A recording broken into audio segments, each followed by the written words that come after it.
especialmente a los doctores Encinas, Santiago Encinas, de Lima, al doctor Waldo Loaiza, de Lima, al doctor Michel Petito, de Maracaibo, Venezuela, al doctor Waldo Loaiza, de Perú, a la doctora Ada Paza, de Lima, al doctor Eladio Churrio, de Ecuador, al doctor Ramiro Aguilar, de Bolivia. Esta noche tenemos una variedad de temas, los cuales esperamos ir disgregando en 10 minutos para cada presentación. Le damos las gracias a todos por ser puntuales. Tratemos de colocar sus preguntas y tenemos unas personas que van a ir registrándolas y al final los doctores con gusto nos van a ayudar a responder. Entonces comenzamos con el doctor Encinas, el doctor Santiago Encinas Ceballos, es oftalmólogo del Instituto Nacional de Oftalmología de la Universidad San Martín de Porres, con posgrado en glaucoma en la Universidad Católica de Buenos Aires, en Argentina. Tiene un fellowship en tratamiento médico y quirúrgico de glaucoma en el Hospital Guillermo Almenara Irigoyen de la Universidad San Martín de Porres. Actualmente se desempeña como docente en la unidad de oftalmología de la Universidad San Martín de Porres. Es docente invitado de la Universidad Peruana Cayetano Heredia, responsable de la unidad de glaucoma del Hospital Alberto Saugal Sologuren y el staff y pertenece a la clínica oftálmica como oftalmólogo. Además, en su actividad gremial, el doctor Encinas trabaja como vocal en el capítulo peruano de glaucoma en la Sociedad Peruana de Oftalmología. El doctor Waldo Loaiza reside en Perú, doctor con mucha experiencia también que nos acompaña hoy, oftalmólogo de la Universidad Peruana Cayetano Heredia, con su especialidad en glaucoma, in vitro y retina, del Centro Médico Nacional de la Raza. Trabaja como oftalmólogo en el Instituto Nacional de Oftalmología, en el INO, y director médico y oftalmólogo del Servicio de Glaucoma y Segmento Posterior de la Clínica Vista. Es miembro de la Sociedad Peruana de Oftalmología. El doctor Michel Petito, residente en Maracaibo, en Venezuela, nos acompaña esta noche también. Es médico oftalmólogo de la Universidad del Zulia, con doctorado en ciencias médicas otorgado por la Universidad del Zulia en Venezuela. Tiene un fellowship en la subespecialidad de glaucoma, bajo tutoría del doctor Sampaolesi en Argentina. Laboralmente actualmente está como docente de posgrado en la Universidad del Zulia.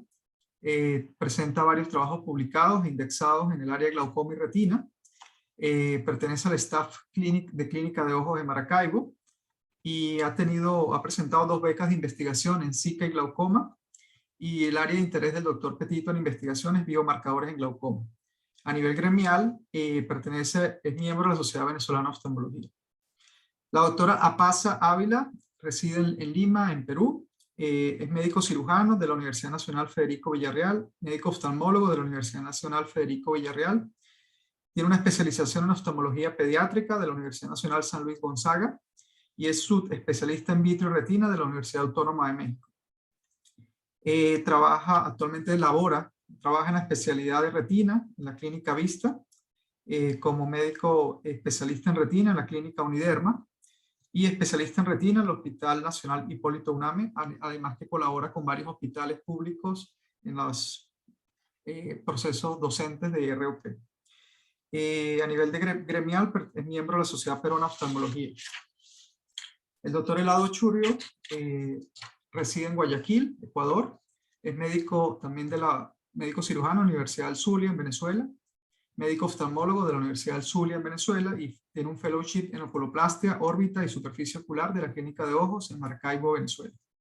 Actualmente trabaja como médico oftalmólogo en el Centro Internacional de la Visión y como profesor de posgrado de oftalmología en Guayaquil, en Ecuador. Es médico oftalmólogo de la Clínica Alja-Orza Machala, en Ecuador. Es médico oftalmólogo del Centro Oftalmológico Dr. Emidio Navia en Puerto Viejo, Ecuador. A nivel gremial es miembro de la Sociedad Venezolana y miembro de la Sociedad Ecuatoriana de Oftalmología. El doctor Ramiro Aguilar reside en Cochabamba, Bolivia. Es médico cirujano de la Universidad Mayor de San Simón en Cochabamba. Es médico oftalmólogo del Instituto Javier Servan Univaso 2004 en Trujillo, en Perú. Y tiene la subespecialidad en oculoplastia y vías lagrimales. Actualmente trabaja como médico oftalmólogo en el servicio de oculoplastia de la Clínica de Ojos, Dr. Aguilar, y como médico oftalmólogo en el servicio de coloplastia del Hospital Obrero 2 de la Caja Nacional de la Salud. Es miembro de la Sociedad Boliviana de Oftalmología y vicepresidente de la Sociedad de Coloplastia de Bolivia. Todos nuestros médicos también pertenecen a la Sociedad Panamericana de Oftalmología y todos con amplia experiencia en cada una de sus prácticas y específicamente en lo que nos corresponde la charla de hoy, en el láser Fox, en las subespecialidades de glaucoma, retina y cirugía plástica con la subespecialidad en DACRI. Doctor Encinas, muchas gracias. Adelante.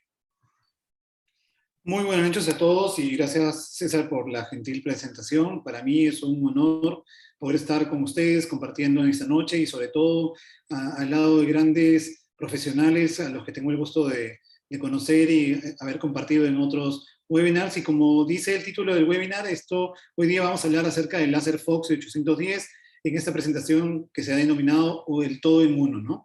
Y yo voy a hablarles acerca de las características e indicaciones del láser Fox de microciclo para el tratamiento de glaucoma.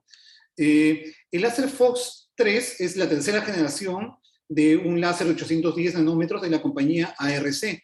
Y para quienes no saben, la compañía ARC es una compañía alemana de Nuremberg que fue fundada por la familia Teisel, quienes inicialmente tenían una compañía llamada Meditech que fue comprada ni más ni nada menos por Carl Zeiss, y ellos luego fundan su propia compañía que está abocada al desarrollo de tecnología láser, pero con un enfoque bastante, digamos, como objetivo de tener soluciones económicas, lo cual calza excelente, porque tenemos el control de calidad que puede tener una compañía alemana con el enfoque económico que puede necesitar lugares en Latinoamérica como los nuestros, ¿no? Ellos no solamente tienen este tipo de láser, sino desarrollan láser de jack, argón, digamos, SLT y todos tipos de láseres. Y el láser de 810 nanómetros, como todos conocemos, para glaucoma ha sido clásicamente usado durante muchos años para el tratamiento de la ciclofotocoagulación transescleral, pero que era un procedimiento ciclodestructivo, que es un procedimiento ciclodestructivo, y que lo dejábamos un poco destinado para ojos con mal pronóstico visual y que tenían, sobre todo, estos ojos ciegos dolorosos, muy refractarios, porque una tasa de estos pacientes tratados podían ir a complicaciones serias como la tisis bulbar. Desde hace algunos años, las diferentes compañías que tienen láseres de 810 han ido desarrollando una forma distinta de entregar el láser para el tratamiento de glaucoma, que en lugar de utilizar un láser continuo, que era el clásico tratamiento, se utiliza pulsos o ráfagas de tratamiento a lo que la compañía de ARC le ha denominado el láser de microciclo. Y que ustedes van a encontrar seguramente en las diferentes compañías con otros nombres, pero que es exactamente lo mismo. Son periodos de energía seguidos de un periodo más largo sin energía, lo que hace que esto no produzca un daño sobre el tejido que estamos tratando, pero con un efecto de reducción de la presión importante. Generalmente se utilizan parámetros ya preestablecidos y si vamos a iniciar el tratamiento de lo que es el microciclo, es mejor no manipular mucho esos parámetros y sobre todo la variable que vamos a utilizar en esos casos es la variable tiempo. Como vimos, cada pulso y cada ciclo de prendido y apagado va a tener un nombre y a esto se le conoce como el duty cycle y va a depender de qué tan repetido sea este duty cycle, la cantidad de energía que yo voy a utilizar. Generalmente utilizamos 2000 miliwatts o 2 watts de energía. Vamos a utilizar un tiempo de prendido de 500 microsegundos y un tiempo de apagado más largo de 1000 milisegundos. Para la compañía ARC, esto hace un duty cycle de 33.3%. Si nosotros utilizamos lo que convencionalmente y clásicamente se está usando, que son 90 segundos en el hemisferio superior del ojo y 90 segundos en la parte inferior, vamos a llegar a 180 segundos. Con el láser Fox con un duty cycle del 33.3%, vamos a acumular una energía aproximada de 120 joules. Las otras compañías utilizan un duty cycle diferente, que es el 31.3%, que quizás esto no nos confunda porque en el total de energía más o menos va a llegar a 113. Y esto no es tan importante en términos reales porque la cantidad de energía que vamos a utilizar cae exactamente en el balance óptimo que ya ha sido estudiado por Sánchez, Perano y Grippo, en donde poca energía va a tener poca efectividad y mucha energía va a tener demasiados efectos adversos o complicaciones. Y básicamente lo que vamos a tener si aplicamos 180 segundos con el duty cycle de 33.3 es más o menos una energía que cae en el balance perfecto entre 112 y 150 joules de energía acumulada. Por ello, en el láser Fox siempre hay que fijarnos, si estamos aplicando el tratamiento, cuánta energía vamos a poder utilizar, y esto en la pantalla se va a poder visualizar siempre durante el tratamiento. Algo que también genera un poco de confusión y controversia es acerca de las sondas. Bueno, la compañía RC tiene una sonda para microciclo, pero las sondas pueden emitir láser de microciclo, ambas, la clásica sonda de zapatito o la nueva sonda para microciclo. Esto tiene que tomarse en cuenta porque la clásica sonda tiene la energía que va a caer a 1 milímetro del el borde de la sonda. En cambio, si esta sonda nueva de microciclo tiene 6 milímetros de diámetro, la sonda va a caer en el centro a 3 milímetros del borde de donde pongamos la sonda. Y eso es muy importante.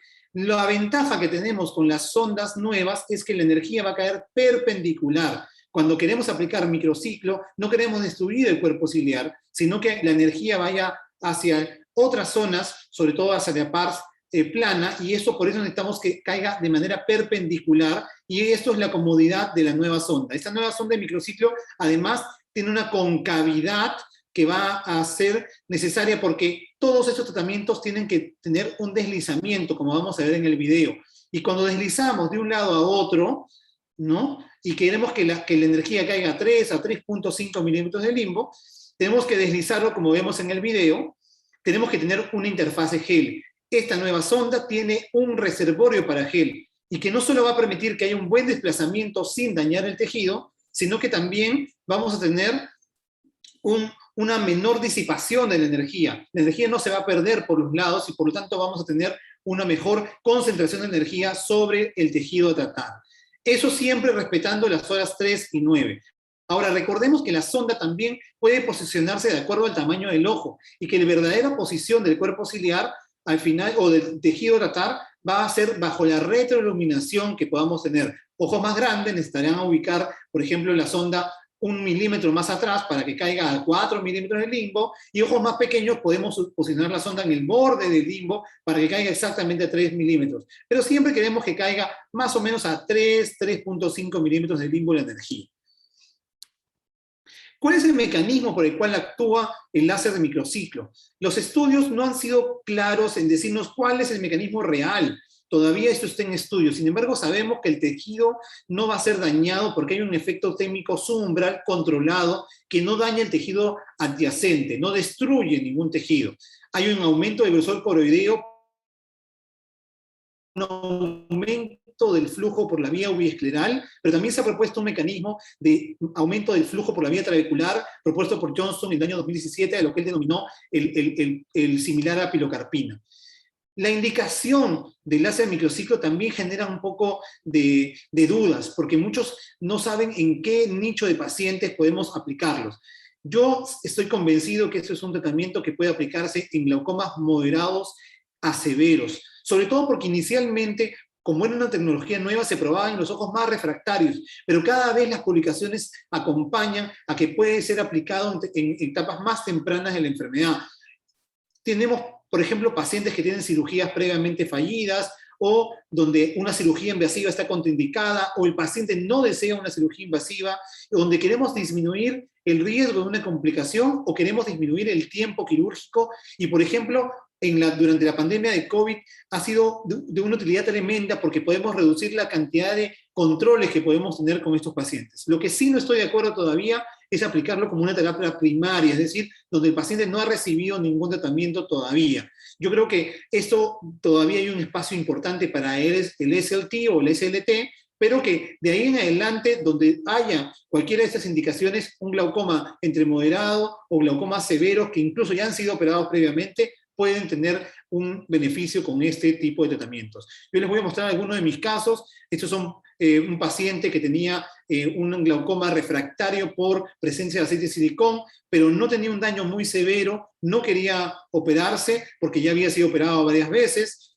y le aplicamos el láser de microciclo de 24 milímetros de mercurio, 5 a 6 meses después de operado, estaba en un nivel bastante bajo, obviamente siempre acompañando de tratamiento médico para llegar a la piometa, y prácticamente sin afectar la agudeza visual. Un paciente que sabemos que los pacientes con aceite de silicón son difíciles de tratar, incluso con las válvulas que pueden fracasar. En este caso, ganamos tiempo y ganamos un tratamiento bastante efectivo. Otro caso de una paciente que era con indicación de válvula por una trave fallida, pero lamentablemente su conteo celular era muy bajo. Aplicamos el láser de microciclo con una presión inicial de 26. El conteo celular prácticamente no cambió, pero la reducción de la presión a 1 año todavía sostenía sin afectar la córnea y no afectando la agudeza visual del paciente. Y otro paciente más que tenía una escleromalacia, donde yo no me atrevía a hacerle otro tratamiento ni un implante de válvula. En este caso, de la presión de 28 bajó a 14 a 3 meses de aplicación,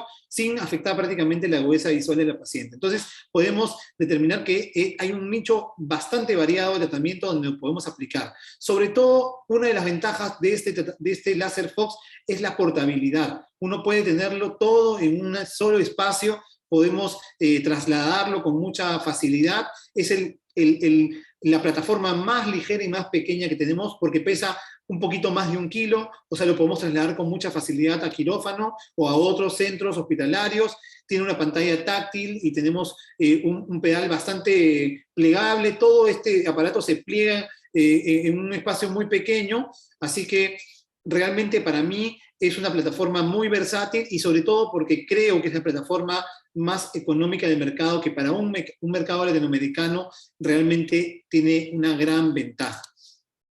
Entonces, por todo esto que le estoy diciendo, creo que es una alternativa bastante buena para el tratamiento de glaucoma, sobre todo porque tenemos tanto el tratamiento de láser continuo como el tratamiento de microciclo, que nos va a ayudar mucho en nuestra práctica diaria. Les agradezco muchísimo por su atención y seguramente seguiremos disfrutando de las siguientes ponencias de los grandes profesionales. Gracias a todos.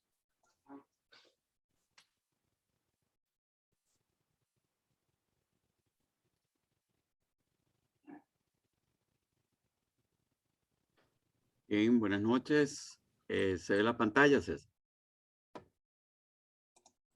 Sí, correcto, doctor, se ve. Se escucha, ¿verdad? Perfecto. Buenas noches a todos los asistentes.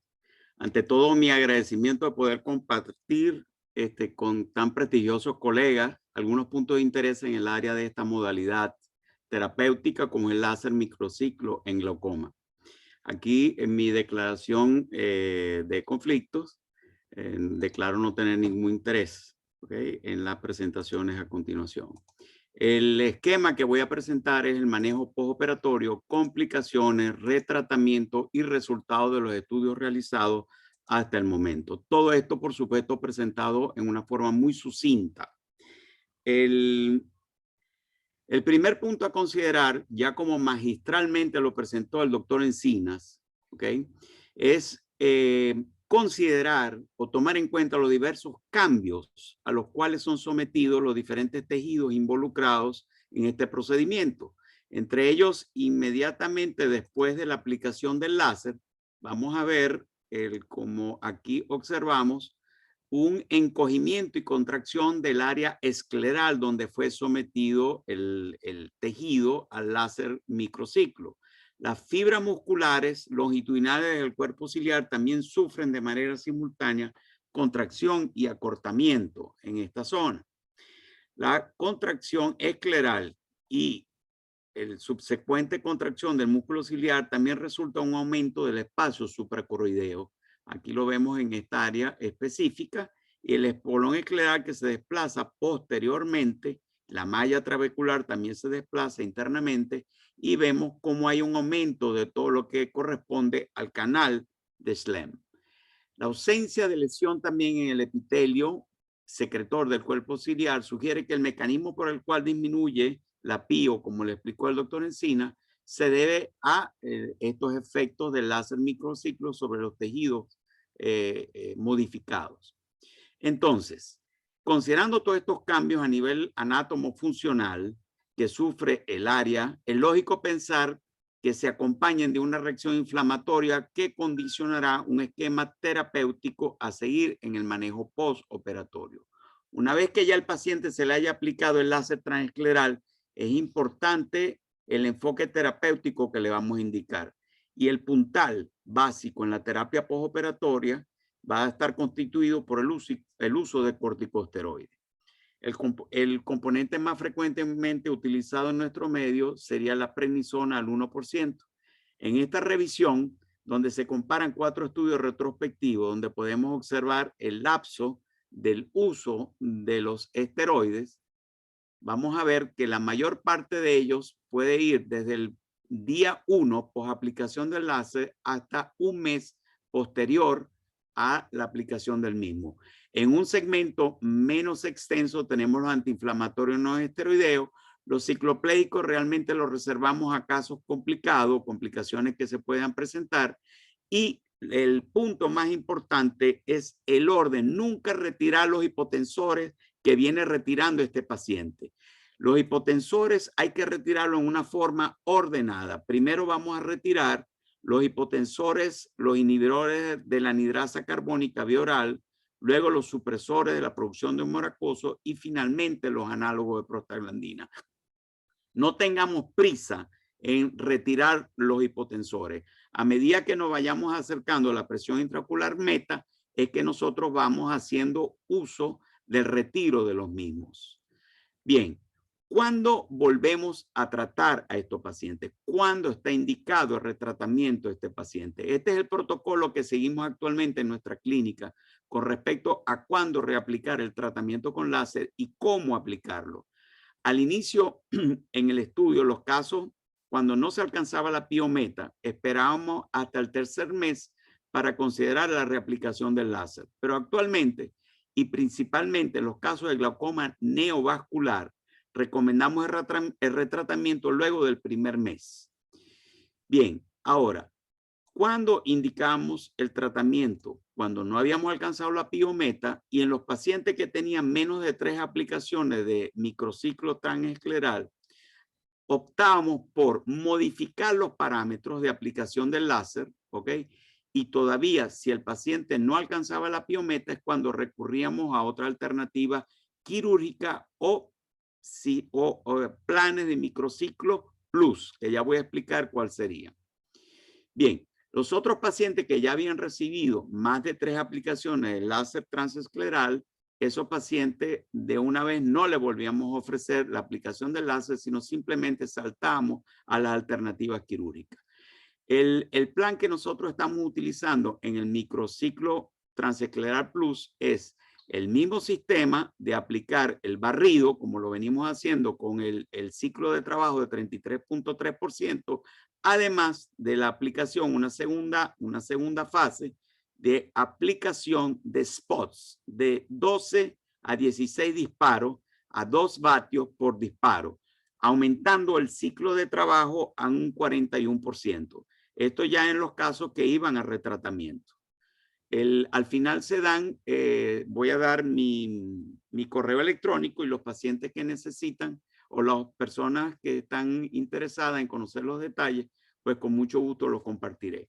Hablando de las complicaciones, ellas están indiscutiblemente relacionadas con la cantidad de energía que nosotros aplicamos en estos pacientes en la aplicación. Como ya el doctor Encinas acaba de hablar, la acumulación de energía entre 112 joules y 150 es el esquema que mejor resultado nos ha dado. Sin embargo, ya vamos a ver un concepto que vamos a introducir, un poco denso, pero vamos a tratar de introducir y dejar algunas invitaciones a los encargados de tratar glaucoma. En cuanto a las complicaciones, la complicación más frecuentemente encontrada fue el dolor transoperatorio, un 21%, 2% de cuadros de iritis, 1% midriasis paralítica y no conseguimos ningún paciente que tuviera tisis bulbi. En nuestra experiencia con el láser Fox microciclo, el estudio fue comenzado en el mes de julio hasta la actualidad. Es un estudio prospectivo donde se han cubierto hasta la fecha 142 ojos y el esquema utilizado es el esquema ya planteado por el doctor Encinas. El tiempo son 26 meses cubiertos. La presión intraocular preoperatorio alcanzaba un 34.5 promedio entre los diferentes tipos de glaucoma incluidos, el parámetro que ya hemos visto, y hemos alcanzado hasta el momento una disminución de un 28% de la presión intraocular final. ¿Cuáles cambios nosotros hemos planteado hasta el momento? Al principio utilizamos energía acumulada entre 110 y 120 milijoules. Luego, en un segmento ya posterior de pacientes, hemos subido a 130, 150 milijoules y últimamente hemos introducido lo que es el concepto de densidad de energía o fluencia para tratar a estos pacientes. ¿En qué consiste en forma sencilla lo que es la energía de fluencia? Cuando nosotros vemos, o ya hemos hecho algunas veces que hemos pasado los dedos por una vela encendida, vemos que si la pasamos rápido, nosotros no nos quemamos el dedo, pero si lo dejamos, enlentecemos el paso del dedo por la vela, sin duda alguna, que vamos a sufrir una quemadura importante. Eso es más o menos para hacer una analogía de lo que es la densidad de energía o fluencia, que sería la energía repartida por el área de aplicación del láser. ¿Cómo se calcula a nivel de la esclera? El poder expresado en watts, los ciclos de trabajo, que sería el 33%, el tiempo de exposición, y sin duda alguna, este concepto lleva a un mejor manejo para comparar los resultados obtenidos en cada trabajo. El nuevo tip que presentó el doctor Encina al final, el tip de fibra óptica, alcanza 600 micras, lo que equivale a 0,0228 por centímetros cuadrados. El tiempo estacionario o dwell time es el equivalente al tiempo del pulso estacionario, un solo punto durante el cual la cantidad de energía es depositada por unidad de superficie de tiempo. Al final, las personas interesadas pueden escribir al correo electrónico para ayudar o orientar en el cálculo. Ahora, fíjense lo siguiente, si nosotros usamos una energía de láser de 2 watts y la importancia es la cantidad de pases o barridos que nosotros hacemos, aquí comparamos 10, 5 y 2 barridos, con el tiempo de exposición siendo el mismo 80 segundos, ¿ok? Vamos a ver que el total de energía sigue siendo igual, pero la energía que está suministrada por cada punto, sin duda alguna que es mayor entre menos barridos nosotros hagamos. ¿Ok? Este es más o menos el concepto de lo que sería el tiempo o la energía de fluencia o distribución de fluencia. Hemos visto en los estudios publicados que la fluencia media ocurre más o menos en un número simple, 52.4 joules por centímetro cuadrado.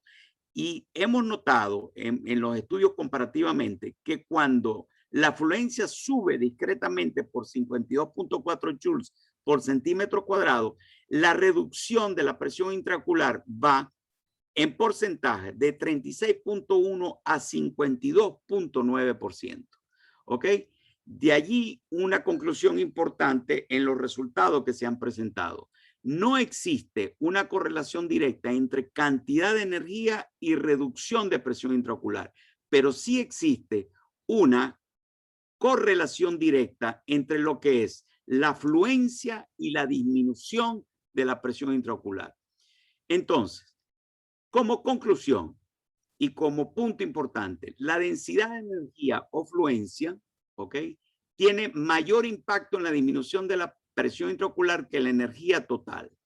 Simplificaría mucho los parámetros de tratamiento porque estaríamos hablando de un número único, alrededor de 52.4 joules por centímetro cuadrado, haciendo esta dosificación mucho más precisa. Y quiero ya para terminar invitar al grupo de expertos en glaucoma a organizar un taller para tratar de unificar criterios de manera que podamos compartir con un lenguaje único los resultados en los estudios que nosotros estamos presentando. Buenas noches de nuevo y quedo a su disposición. Gracias.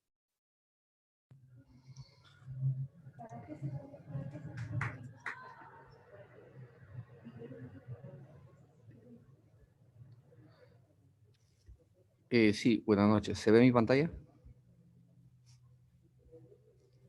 Sí, correcto, doctor.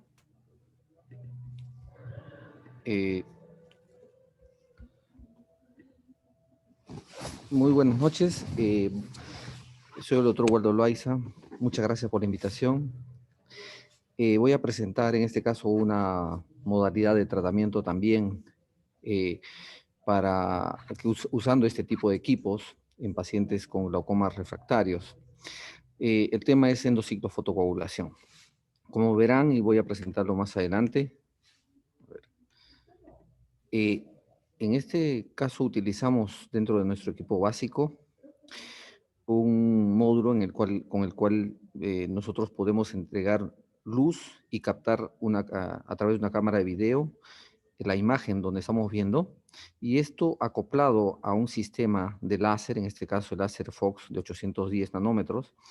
Todo esto se introduce a través de una sola sonda en una parte de una cirugía que la vamos a detallar a continuación. En este caso, asociado a una cirugía de facomulsificación, por eso es que hay al costado un facomulsificador. Entonces, ¿cuáles son las ventajas de esta forma de controlar la presión intraocular? Ya este es un reporte, o sea, el primer reporte con este tipo de tratamientos ya se hizo en el año 1992, tampoco es tan reciente. Su uso más frecuente está asociado a la FACO, en glaucomas leves, moderados o severos incluso. Tiene la ventaja de estar asociado a la FACO porque ya estamos dentro del ojo y es una parte más que se hace y se gastan unos minutos más a esta cirugía y se complementa este tratamiento para manejar mejor la presión intraocular. Se ha indicado también en aquellos pacientes que son pobres candidatos para cirugía filtrante, por ejemplo, por algún motivo, puede ser porque la córnea esté hematosa, puede ser que ya no haya más tejido alrededor o perilimbar donde tratar, por ejemplo. En pacientes con síndrome de iris plató también, como vamos a ver esta entrega de energía que como vemos aquí en este dibujo, es una entrega de energía localizada, donde tratamos las cabezas, el cuerpo ciliar, reducimos el tamaño de este tejido y hacemos de que estos pacientes con síndrome de iris plató, que tenían un tejido que empujaba desde la parte posterior a la zona periférica del iris, ya va a reducirse. Y además también se utilizaba para mejorar el efecto de los dispositivos de drenaje. Entonces, como vemos aquí, esto es una sonda, perdón. Esta es una sonda donde en la punta se entrega luz, se entrega láser y se capta una imagen. Entonces, este dispositivo o sonda se introduce en la cámara anterior, en este caso ya después de haber puesto el lente intraocular, se observa detrás del iris lo que es ahí el cuerpo ciliar y se trata el cuerpo ciliar. Entonces, ¿cuáles son las ventajas de tratar directamente el cuerpo ciliar? Es no destruir tejido, como en este caso, en esta primera foto vemos una foto histológica de un paciente que no ha sido tratado su cuerpo ciliar. En la segunda foto vemos el paciente que ha sido tratado a través de una ciclofotocoagulación transescleral, en este caso con láser continuo, que dicho sea de paso, con este aparato también se puede hacer este tipo de entrega de energía, donde vemos pues un tratamiento agresivo, ¿no? Donde hay una necrosis coagulativa de parte del tejido, destrucción del tejido estromal, incluyendo los músculos y los vasos, y esto puede producir mayores complicaciones. En cambio, en esta última foto vemos el tratamiento a través de una endociclofotocoagulación o ciclofotocoagulación endoscópica, también llamado, donde vemos una entrega de energía más focalizada directamente a nivel del cuerpo ciliar, pero en el epitelio pigmentario y no pigmentario de este cuerpo ciliar. Ay, perdón. Entonces, ¿cuáles son las ventajas? Vemos que visualizamos directamente el sitio anatómico, visualizamos directamente el efecto del láser, así como si estuviésemos poniendo una panfotocoagulación en un paciente de una retinopatía diabética, vemos un cambio de la coloración del tejido, en este caso vemos un blanqueamiento del tejido del cuerpo ciliar. Por lo tanto, no vamos a utilizar una alta cantidad de energía para llegar al epitelio no pigmentado, como sí lo hacemos muchas veces en una fotocoagulación transescleral, donde tenemos que escuchar el pop o no pop para intentar ver cuánta cantidad de energía estamos entregando al cuerpo ciliar. En este caso no lo vamos a ver directamente, ¿no? Entonces vamos a producir una menor lesión del tejido adyacente y además evitamos la influencia de la opacidad de medios, ¿no? Por ejemplo, imagínense que en este caso tengamos una opacidad corneal, donde va a ser difícil distinguir las estructuras de la cámara anterior, pero a través de esta sonda, como nos estamos localizando detrás de todo esto y podemos verlo directamente, el cuerpo ciliar en la pantalla, podemos dar el tratamiento localizado. Entonces, aquí están algunos de los resultados de los reportes en la literatura, donde podemos ver, en este caso, en las dos primeras columnas, las presiones preoperatorias, tanto de la endociclofotocoagulación como otros tratamientos que no son endociclofotocoagulación. Y vemos, bueno, en estos casos, en estos dos primeros casos, por ejemplo, presiones muy elevadas. Y en el postoperatorio vemos de que las presiones están bastante controladas en todos los casos. Y en los casos de endociclofotocoagulación aún mayor, ¿no? Un mejor control de la presión. Pero también no está libre de complicaciones.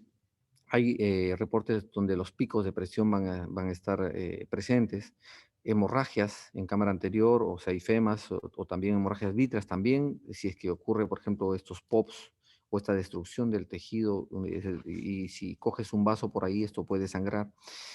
También está asociado a veces a desprendimiento seroso de la coroides, desprendimiento de retina, pérdidas de la visión de más de 2 líneas en aquellos pacientes que han hecho un edema macular, por ejemplo, ¿no? O en el caso también de ifema o hemorragia vítrea. Y además de esto, también en nuestra experiencia, como lo vamos a ver al final, tenemos casos de una uveitis importante que hay que controlarlos.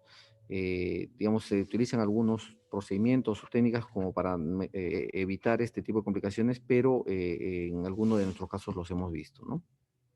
Y si hablamos de las complicaciones, haciendo una comparación de estos dos, llevándolo a tablas de lo ya reportado, se ve de que no hay una diferencia significativa en cuanto a las complicaciones.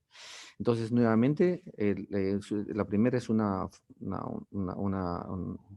pieza histológica de un paciente tratado con endociclofotocoagulación, donde la entrega de la energía ha sido más localizada y el tejido del epitelio pigmentario y no pigmentado es el que ha sido tratado.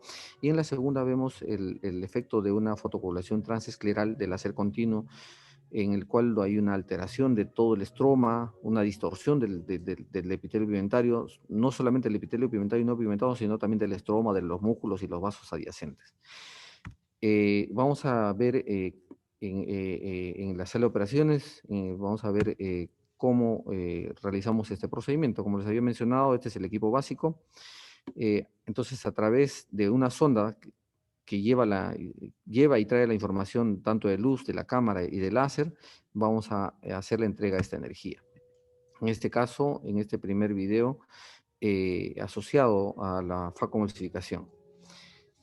Entonces ya procedemos primero a la cirugía de facomulsificación, ya tenemos las entradas, hacemos la facomulsificación clásica. En este caso se recomienda dos entradas accesorias de 2.2 y una entrada superior de 1.2 milímetros, a través del cual podemos hacer más fácil la manipulación de los restos al final de esta cirugía de facomulsificación. Entonces, una vez que ya se ha puesto el lente intraocular, pasamos al procedimiento, donde podemos ver ahí exactamente cómo la sonda, a través de esta sonda, que sabemos que lleva tres fuentes, tres variables. Lleva luz, lleva láser, lleva una cámara de video que capta la imagen a través de esta sonda. Todo, entonces, si introducimos esta sonda al interior del ojo, a la cámara anterior, vamos a ver todo eso en una pantalla, como lo vamos a ver a continuación. Entonces, ya hemos puesto el lente intraocular, ya vemos en la pantalla que les había mencionado, donde en esta sonda emite luz, láser, y captamos la imagen, podemos ver directamente el cuerpo ciliar. Nos acercamos a 2 a 3 milímetros aproximadamente y tratamos directamente el cuerpo ciliar y vemos los cambios ahí. Vemos lo que se recomienda, el cambio de coloración, o sea, el blanqueamiento del tejido y la contracción de ese tejido. Imagínense en un paciente que tiene un iris plató, esto nos va a ayudar bastante porque esa contracción va a hacer de que haya menos tejido que esté presionando en la parte posterior a la zona periférica del iris. Entonces, en esta entrega dirigida y con una observación directa de la energía, hacemos este tratamiento, digamos, mucho más sencillo, ¿no? Entonces, al final del procedimiento podemos ver nosotros toda esta zona ya tratada, y aquí vemos incluso la cápsula anterior con el lente intraocular en la porción inferior, y como vemos, digamos, toda la zona del tejido, por lo menos toda la cabeza y cuerpo del cuerpo ciliar ha sido tratado. Entonces, en este estudio del Faco Endoptics que hemos realizado en la Clínica Vista, Vemos algunos resultados que todavía están en análisis, en realidad todavía no lo hemos concluido, pero les voy adelantando algunos datos importantes de nuestra población, ¿no? Total de ojos 57, vemos que la mayor parte de ellos han sido de glaucoma de ángulo primario, ángulo abierto y cerrado. Vemos acá algunos de nuestros resultados que, digamos, a primera vista podrían ser no tan alentadores, pero lo vemos aquí antes de la cirugía, antes del procedimiento, 2.11 en promedio de gotas usadas y al final del procedimiento una gota usada, con un cambio de presión, en este caso, digamos, bastante... que no tiene una diferencia importante, pero cuando vemos... incluso aquí cuando vemos quienes disminuyeron más del 20% de la presión basal, vemos que estamos alrededor del 30%. Pero esto es nuestra experiencia y estos son nuestros casos. Recuerden que las presiones intraoculares previas que hemos tenido han sido de 17.3 y con gotas, ¿no? A diferencia de lo que se reporta en la literatura, que han entrado incluso con presiones de 40 o 60. Esta es nuestra experiencia en nuestros pacientes, donde vemos también el grado de complicaciones y además de lo ya reportado tenemos también la presencia de edema corneal y la fibrina que tanto preocupa en estos procedimientos y que, digamos, una recomendación que se hace si se va a utilizar este tipo de procedimientos es dejar incluso dexametasona intracamerular de 0.0 a 0.2. Y en este cuadro lo digregamos en pacientes de ángulo abierto y cerrado y vemos que en los pacientes de ángulo abierto de repente tienen un poquito menos de efecto, pero en los de ángulo cerrado tienen un mejor efecto, e incluyendo el uso de la cantidad de gotas que se tiene para lograr esta presión. Bueno, esa es nuestra experiencia y esa es la modalidad de tratamiento que podemos utilizar con este tipo de equipos que, como les menciono, es de gran ayuda. Y como los dos médicos que ya nos han comentado anteriormente, y hablando en microciclo, micropulso, recordemos que este aparato también hace una entrega continua de láser y la modalidad de este tratamiento simplemente es recalibrando la máquina, ¿no? Y con un solo equipo podemos utilizar y hacer varios tipos o modalidades de tratamiento. Muchas gracias.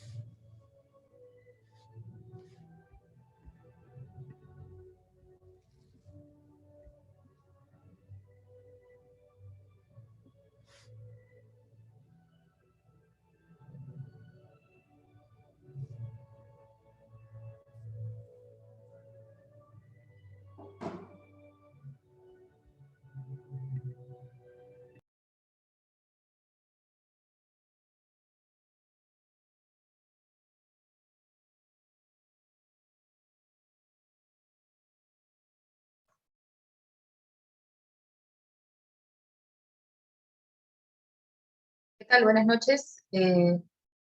Muchas gracias por la invitación a la Casa Visual Technology. Vamos a hablar acerca de retinopatía del prematuro, lo que hemos logrado con el láser Fox en estos últimos años. Tenemos esta experiencia con el láser Fox en nuestro país. Ya se ha introducido su uso en 11 entidades de nuestro país. Tengo la oportunidad de poder haberlo aplicado en 5 de estas instituciones, con resultados muy favorables. Recordemos un poco acerca de las indicaciones que tiene el láser diodo en pacientes con retinopatía del prematuro. La primera indicación que se da para el tratamiento es el llamado ROP umbral. ¿Y qué cosa es el ROP umbral? Pues el ROP umbral es el ROP 3 que tiene enfermedad plus, que se ubica en zona 1 o en zona 2. Estos son los ROPs, por así decirlo, más severos, los ROP que tienen peores pronósticos. Entonces, en ellos no hay duda de que si tenemos 5 horarios u 8 horarios discontinuos, hay que dar tratamiento con láser. Más adelante, el EDROP, que nos habla de tratamiento temprano, nos dice, pues no es que solamente tratar al paciente que tiene el ROP umbral, sino hay que tratarlo de forma temprana, desde que tiene el preumbral de tipo 1, que se va a definir como cualquier tipo de ROP en zona 1, así sean 5, 3 horarios. La idea es que tratemos al paciente de forma temprana cuando tenemos este ROP en zona 1, y cuando el paciente tiene ROP 3 sin enfermedad plus en zona 1. O cuando tenemos el ROP en zona 2, de grado 2 o 3, con enfermedad plus. El cuadrito que sigue es un cuadrito que he elaborado para dar recomendaciones en cuanto a en qué pacientes se va a aplicar tratamiento láser o en qué pacientes es recomendable el tratamiento y el seguimiento, ¿no? Gracias a la nueva clasificación de la ICROP, ahora tenemos un poco más de lucidez en poder decir de que los pacientes no solamente se tienen que tratar con láser o con antiangiogénicos incluso, cuando nos encontramos en una zona 1 o 2, sino que en nuestros países latinoamericanos, el tener pacientes prematuros que incluso sobrepasan una edad gestacional que ya nosotros pensaríamos que está madura esa retina, pero persisten con los ROPS a nivel de zona 3, también requieren de tratamiento. Tanto el umbral como el preumbral son de preferencia de tratamiento urgente y muy importante porque si uno no lo trata tienen resultados desfavorables. El 50%, por ejemplo, de los pacientes umbrales terminan en desprendimiento de retina. Ahora, ¿qué hace el láser en nuestros ojitos? ¿Qué hace el láser en la retina? El efecto que nosotros queremos lograr en la retina es un efecto de fotocoagulación.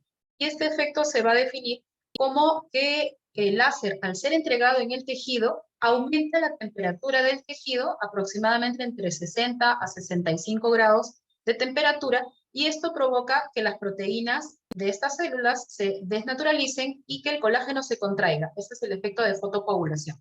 Ahora bien, esto no solamente depende de aumentar la temperatura, porque sabemos que si aumentamos mucho la temperatura también tenemos otros efectos. Por ejemplo, si usamos una temperatura a 100 grados, vamos a vaporizar tejido, vamos a ablacionar, vamos a hacer cortes.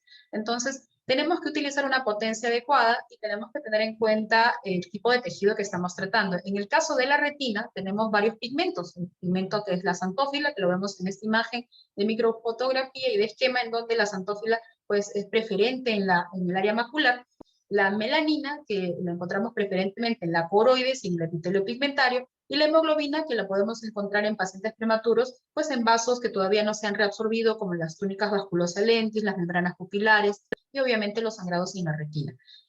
Nuestro láser diodo que aplicamos en pacientes prematuros tiene una especificidad sobre el tejido pigmentado. Entonces, a comparación del láser argón, tiende a ser un poco menos destructivo. Vamos a hablar un poquito de los efectos anatómicos que se logran con las quemaduras.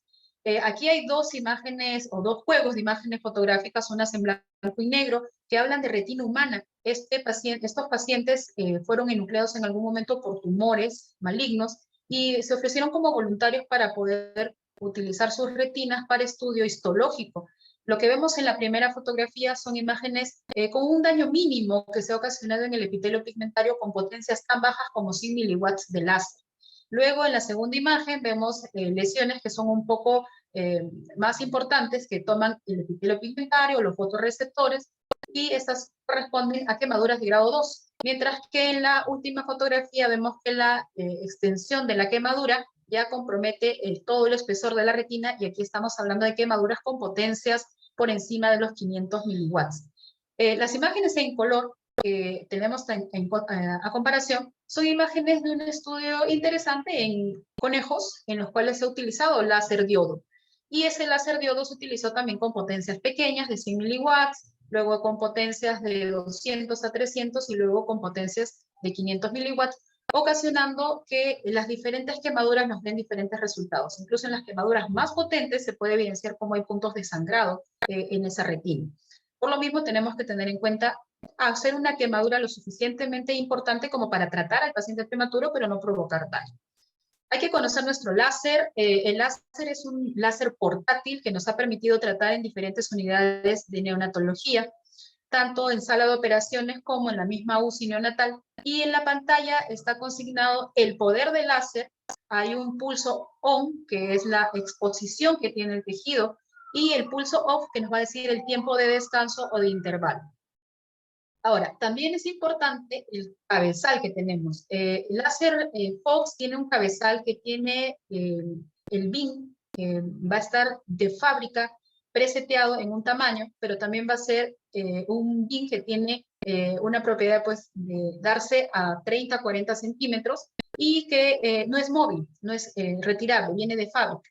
Ahora, otro punto importante es verificar que se estén dando las quemaduras. Podemos utilizar, por ejemplo, papel carbón para ello, y las gafas de protección para aquellos que nos estén apoyando. Este pequeño videito es algo que pensé que es importante mencionarles para evitar algún tipo de accidente. Entonces, ¿qué es lo que sucede? Nuestro láser Fox tiene botones que nos hablan de aumentar y de disminuir el poder. Ahí estamos aumentando el poder y lo aumentamos de 200 a 300, ahora lo bajamos. Pero ¿qué pasa si accidentalmente presionamos un área de la pantalla táctil que no corresponde? Pues nuestro poder aumenta tan solo por haber tocado la pantalla. Es por eso que nuestra pantalla táctil debe ser maniobrada por nosotros mismos o por un ayudante que conozca del equipo, para evitar algún riesgo. ¿Qué parámetros utilizamos para el láser diodo? Aquí un pequeño cuadro en el cual se ha utilizado lupa de 28 dioptrías para pacientes que tienen retinopatía del prematuro en zona 2 y se recomiendan potencias de incluso hasta 500 miliwatts, con una exposición del pulso de 100 milisegundos. También podemos tener recomendaciones para aquellos casos extremadamente severos, estamos hablando de aquella retina que se está desprendiendo, un ROP 4A o 4B, en los cuales se puede utilizar un poder mucho más importante como 600 miliwatts, incluso con una exposición de 500 milisegundos. Esto depende mucho del paciente. En mi experiencia he utilizado estos tipos de poderes de 100 a 300 miliwatts, de 200 a 300 milisegundos de exposición y de 300 a 500 milisegundos de intervalo para poder dar pulso tras pulso sin que aparezcan líneas continuas.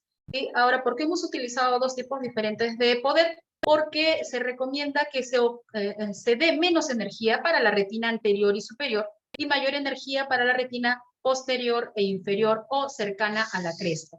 También es importante mencionar de que el láser debe ser confluente. ¿Por qué debe ser confluente? Estamos hablando de disparos que se van a dar separados uno de otro a más o menos a medio impacto uno de cada cual. ¿Por qué? Porque se ha demostrado que cuando damos un láser menos confluente, la tasa de progresión de la retinopatía del prematuro puede ascender hasta 29%, mientras que cuando damos pulsos más juntos, la tasa de progresión es de 3.6%.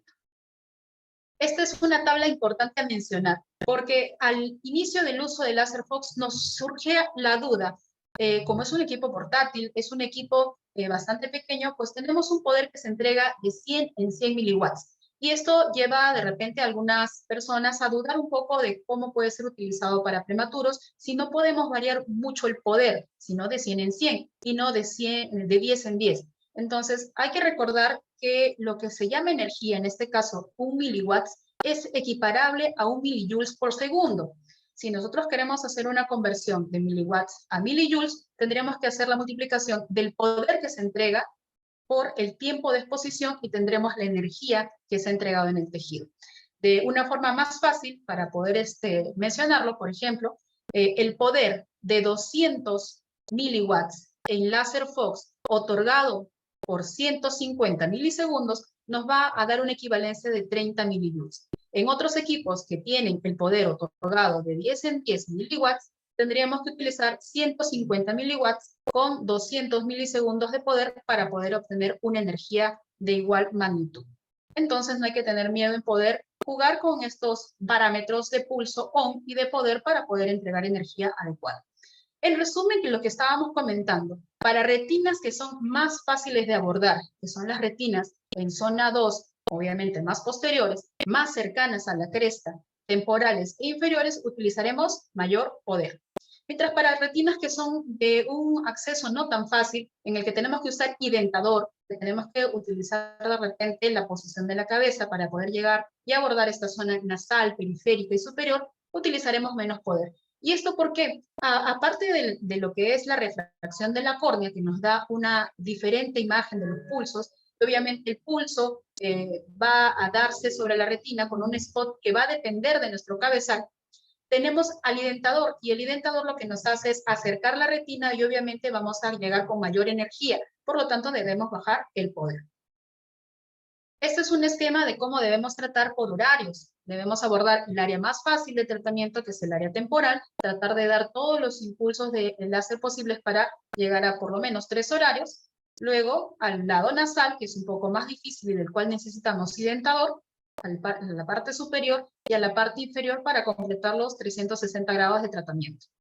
Esto es un esquema de cómo se ven los puntos confluentes de la retina que ha sido tratada, y este es un ejemplo de uno de los pacientes que hemos tenido hace poco en el Hospital Sabogal, en el cual teníamos un paciente con corioretinitis. Si bien una de las contraindicaciones para el uso del láser es el tener catarata o tener opacidad del vitrio, las oportunidades para tratar un pequeño, un niño prematuro con tanta comorbilidad, que es una corioretinitis más una retinopatía del prematuro de grado 3, nos hace optar por el tratamiento con láser. Este paciente ha sido tratado con el láser Fox y vemos cómo las huellas han podido atravesar a pesar de tener un vitrio turbio y una catarata en formación. Hemos tenido un tratamiento oportuno. También es importante mencionarles que hay pacientes que necesitan un tratamiento no solamente de la retina avascular, sino parte de la retina que ya creció, que está cercana a la cresta. Esto sobre todo lo damos cuando tenemos crestas que están demasiado elevadas o tenemos alguna proliferación fibrovascular como la que vemos aquí. El primer caso que se ve aquí en las fotos, a pesar de ser fotos que son obtenidas con un poco de dificultad porque son pacientes que están sedados en la UCI neonatal y son fotos obtenidas con smartphone, vemos que la cresta de este paciente es una cresta bastante elevada y se mantenía en 360 grados en un paciente que había evolucionado tan solo en 48 horas. Y en la fotografía inferior, uno de los pacientes que hemos seguido en el Instituto de Salud del Niño de Breña, era un paciente que se mantenía con una cresta vascularizada, con una proyección de tejido fibrovascular al vitro que se puede ver allí en la fotografía, y en el que hemos tenido que rodear esa área con láser y hemos verificado que ha retrocedido, ha retrogradado y la cresta se ha aplanado. Pero en algunos casos es necesario también tratar sobre la retina ya crecida. ¿Qué efectos secundarios adversos podemos tener? Desde los más sencillos, como una conjuntivitis o una queratitis por exposición, hasta de repente la presencia de cataratas.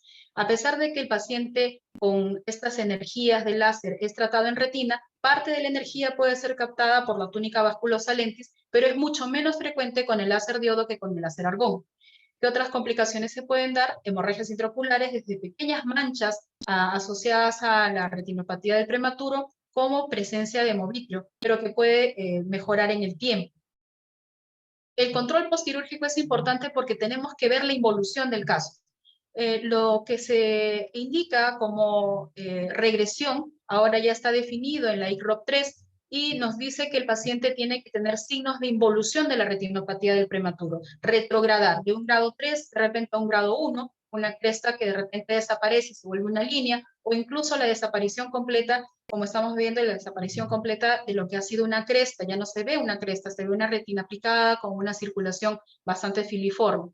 Este tiempo de espera desde que aplicamos el láser hasta que logramos la involución es aproximadamente de 5 a 7 días en promedio con la mayoría de láseres diodos, y en la experiencia que tenemos, el láser Fox nos ha dado este resultado de retrogradar de 5 a 10 días en el seguimiento. En casos excepcionales como los que he mencionado, se necesita dar un retratamiento para poder dar la recuperación completa del paciente. ¿Sí? Bueno, muchas gracias por la atención. Vamos a continuar con los demás colegas.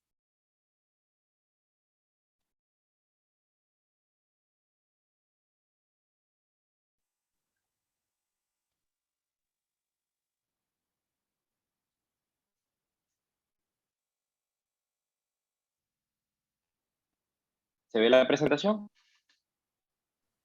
No, doctor, todavía no.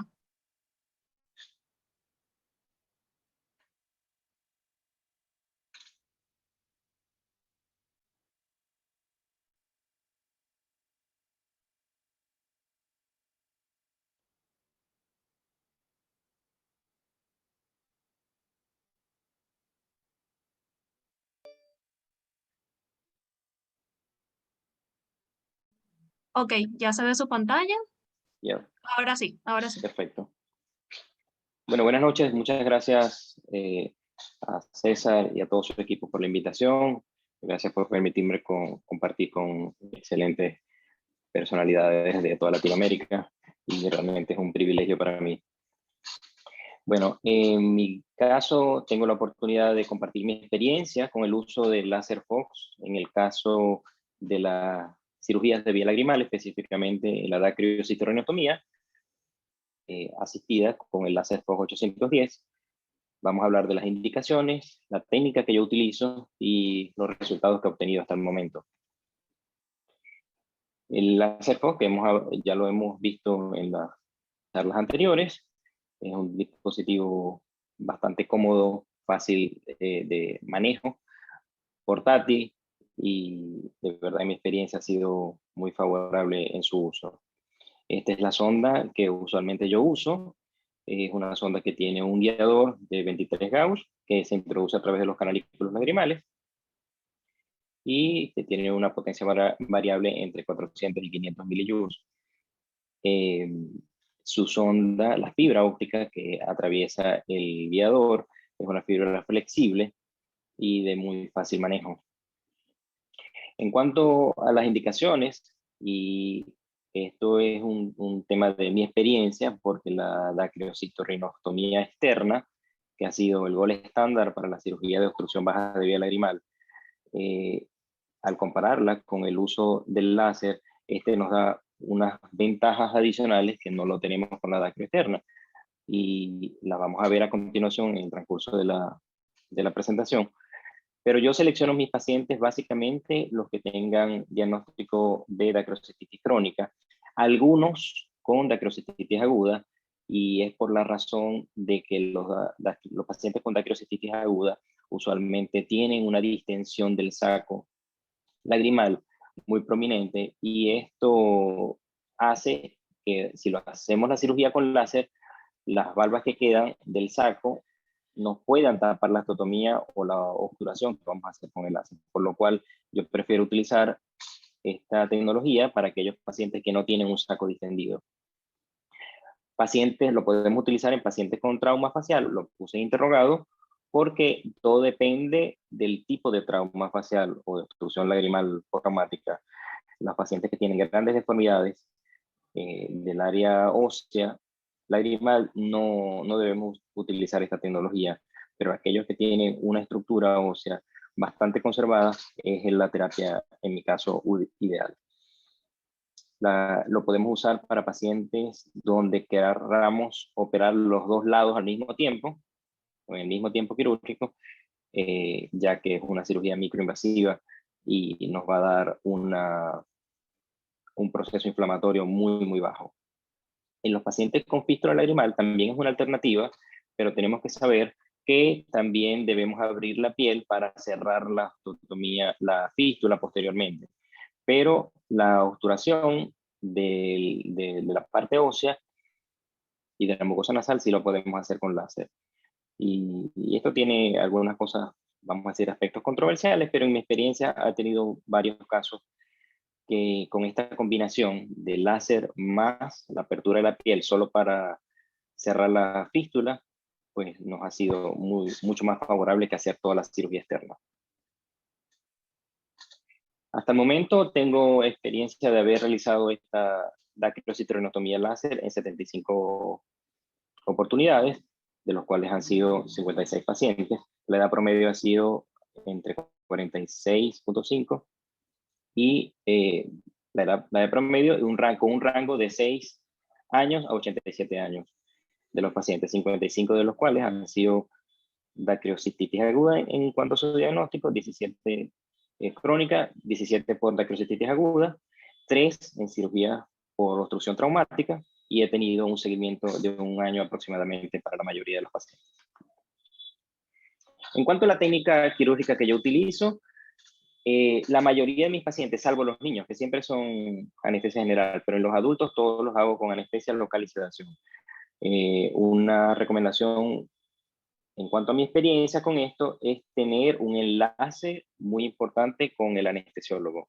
En los diferentes sitios donde yo trabajo ya tenemos un protocolo de trabajo con los anestesiólogos, y ellos manejan la parte de la sedación. Una vez que el paciente está sedado, yo abordo el paciente para poner el bloqueo.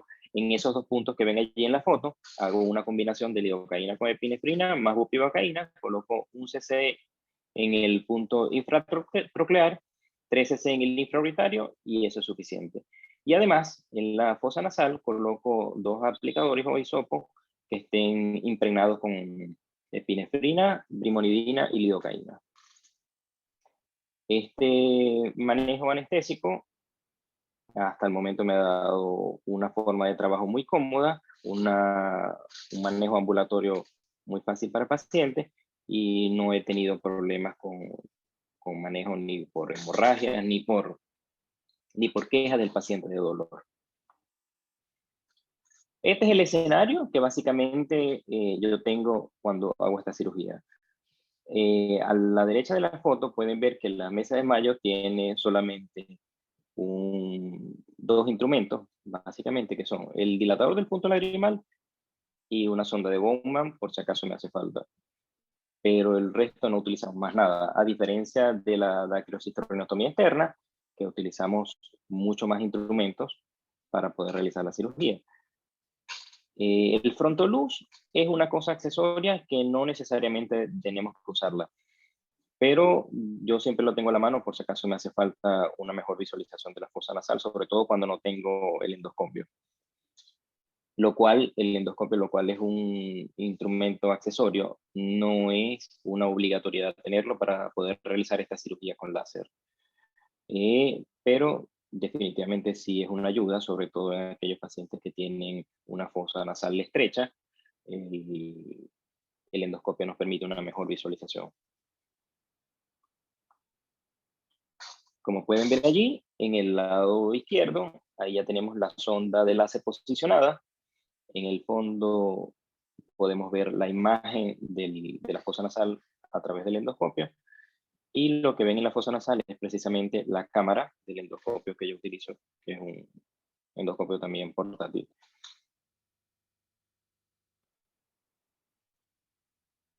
Esto es la luz que emite el láser una vez que tenemos el equipo prendido con la sonda conectada. Pero en este momento no estamos disparando. Esa es una luz que se emite para que nosotros podamos posicionar el láser sobre la fosa lagrimal, donde vamos a empezar a emitir los disparos del láser. Y a través de la nariz podemos ver por retroiluminación esa luz hasta que la logremos ubicar exactamente en el sitio donde queremos hacer el disparo.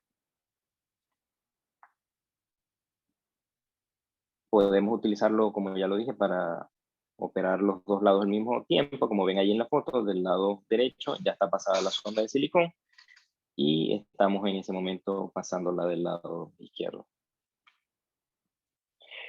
Complicaciones que podemos tener al uso de esta tecnología: las quemaduras del punto de lagrimal y el canalículo. En el momento que vamos a empezar a hacer los disparos, la persona que nos está asistiendo como instrumentista debe estar irrigando la sonda y el guiador del láser, ya que este se calienta con el láser. Entonces, la persona que está de instrumentista debe, con una jeringa grande, estar irrigando de forma asidua esa zona para que la punta se mantenga fría. Y lo otro es no hacer los disparos de forma tan rápida, sino tener un espacio de tiempo de unos 3 a 4 segundos entre uno y otro para permitir que eso favorezca el enfriamiento adecuado de la sonda, y con eso vamos a evitar estas complicaciones de las quemaduras. Las falsas vías son otra de las complicaciones que podemos presentar, pero por eso debemos estar, en la medida que tenemos la experiencia de esto, debemos estar seguros de cuál es la posición donde debemos empezar a hacer los disparos. Y en esto sí nos ayuda bastante el endoscopio. El daño de tejidos adyacentes o subyacentes, esto sobre todo es cuando tenemos el poder muy alto del láser. Este es un láser que tiene realmente bastante potencia. Incluso en las zonas óseas o las paredes óseas donde son muy gruesas, este láser penetra sin problema. Pero por supuesto, tenemos que aumentar el poder, y aumentar el poder significa mayor riesgo de lesionar los tejidos subyacentes, por lo cual es preferible poner un poder moderado y hacer varios disparos en la zona, enfriando constantemente. El dolor y sangrado son otro de los factores o de las complicaciones que pueden tener los pacientes, pero sin embargo, comparativamente con la dacrocisterniotomía externa, en mucho menor grado se presentan estas situaciones. El sangrado es casi imperceptible, porque el láser, en la medida que va perforando, va cauterizando el tejido, así que vamos a ver prácticamente son gotas de sangre nada más.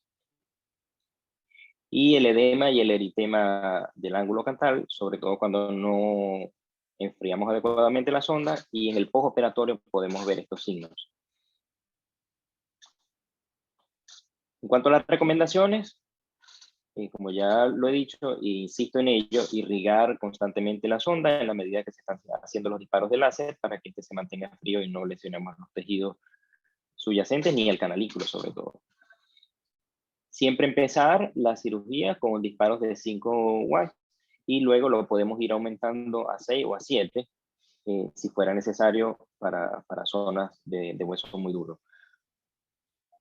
Combinar con endoscopia cuando tengamos la oportunidad de eso, y cuando no, simplemente explorar adecuadamente la fosa nasal, y el frontoluz en estos casos con la lupa nos ayuda a enfocar muy bien y asegurarnos de que tenemos el láser posicionado en la zona adecuada. Mantener la intubación por un mes, esto ya es una cosa de la experiencia de cada quien, es lo que yo habitualmente hago, al mes retiro la sonda de silicón. Y sí es muy importante revisar la osteotomía por endoscopia en el postoperatorio y retirar los detritos que haya de tejido quemado y también los coágulos. Esto es una de las cosas que hace que el éxito de esta cirugía sea muy importante. A veces no tenemos endoscopio, pero incluso en las oportunidades que yo no he tenido endoscopio, yo utilizo el oftalmoscopio indirecto con el lente de 20 y con él me posiciono enfocando la fosa nasal. Hay que acostumbrarse a que la imagen es invertida, pero se ve perfecto el fondo de la nariz. Yo lo llamo fondo de nariz con este endoscopio y lo utilizo en estas situaciones en las que no tengo a la mano el endoscopio. Las ventajas: una cirugía mínimamente invasiva, sin incisiones en piel, sin cicatrices, lo cual es una ventaja gigantesca para aquellos pacientes donde es muy importante la parte estética, y en los niños. La recuperación es mucho más rápida que con la dacrocistoronostomía externa. La anestesia es local en los adultos y el tiempo quirúrgico es aproximadamente 10 minutos. En las primeras veces que yo utilicé el equipo, el tiempo quirúrgico era un poco más largo, sobre todo por acostumbrarme a la posición, el protocolo en el quirófano con las enfermeras, etc. Pero una vez que ya uno hace un ritmo de trabajo, el tiempo quirúrgico es muy corto. Escaso sangrado, trans y postoperatorio. Mínimas molestias postoperatorias, como ya lo dijimos, podemos hacer los 2 ojos. El equipo es portátil, lo podemos llevar en la caja que trae, que es muy cómoda. Y en algunos casos yo simplemente, como tengo varios sitios de trabajo, normalmente tengo una cajita de sonda en cada sitio, y lo que me llevo es el dispositivo en mi bolso personal y listo. En cuanto a las desventajas, no está indicado en tumores de vía lagrimal, ya que en estas situaciones pues debemos explorar adecuadamente esta zona y retirar el tumor como tal, y esto no nos lo permite. En cuanto a la dacrolitiasis, podríamos usarlo, pero el riesgo de que se nos vuelva es muy grande, porque el láser podría fragmentar los dacrolitos y más bien dejar restos en el canal. Y los sacos lagrimales muy distendidos, por eso dije que la dacrocititis aguda, que es la que usualmente tiene un saco lagrimal muy distendido, no lo recomiendo. Lo he hecho y las experiencias que he tenido de obstrucción, que han sido muy pocos casos, la mayoría han sido en sacos distendidos, por eso ya en esos pacientes no indico esta técnica y los dejo solo para los pacientes que no tienen distensión del saco lagrimal. El alto costo lo puse interrogado porque realmente es un mito. Es un mito porque no es una técnica que genere alto costo, al contrario, es una técnica que genera menos costos, menos tiempo quirúrgico, menos insumos descartables de quirófano, menos gasas, menos anestesia, de manera que más bien el costo es mucho más bajo. Y el beneficio es muy alto en el paciente que realmente le está indicado. La combinación con endoscopio incrementa el costo, pero no es algo indispensable. Y bueno, hay alternativas en el mercado también de endoscopios muy económicos. Bueno, esto es un video muy corto del momento en el que estamos haciendo el láser. Como ven, ahí se ve la luz cuando hacemos los disparos. Le insisto a la enfermera que tiene que irrigar para que se mantenga fría la sonda. El láser, en la medida que uno va disparando, uno siente cómo se siente el vacío después que rompe el hueso y uno cambia de posición hasta posicionarlo nuevamente sobre la pared ósea y volver a disparar hasta que se pierda la resistencia. Y así uno va cambiando de posición en la medida que vaya ampliando la osteotomía. Y aquí vemos otra representación de lo que es el proceso de esta cirugía. Estamos posicionando la sonda hacia el área que queremos empezar a disparar. Una vez que estamos seguros, verificamos por la nariz que la luz se esté reflejando por retroiluminación sobre el área que queremos y empezamos a hacer los disparos. Y ahí vemos el ostium, cómo se empieza a formar en la medida que hacemos el disparo del mismo.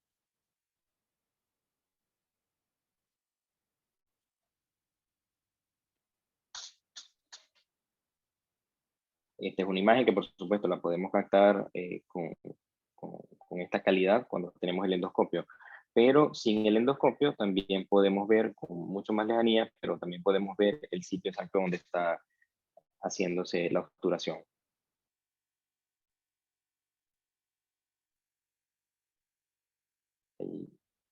Y ya solo nos queda pasar la sonda de silicón.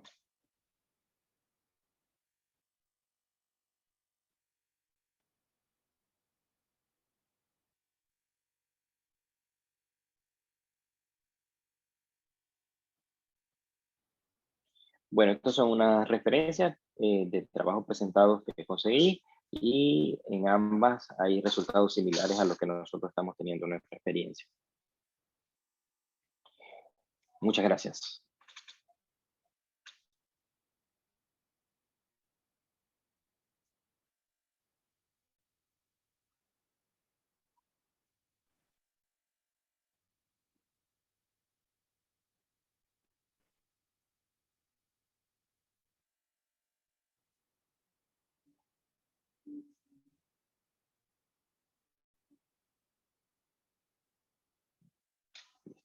Buenas noches. No sé si se me escucha. Sí, doctor, perfecto. Perfecto.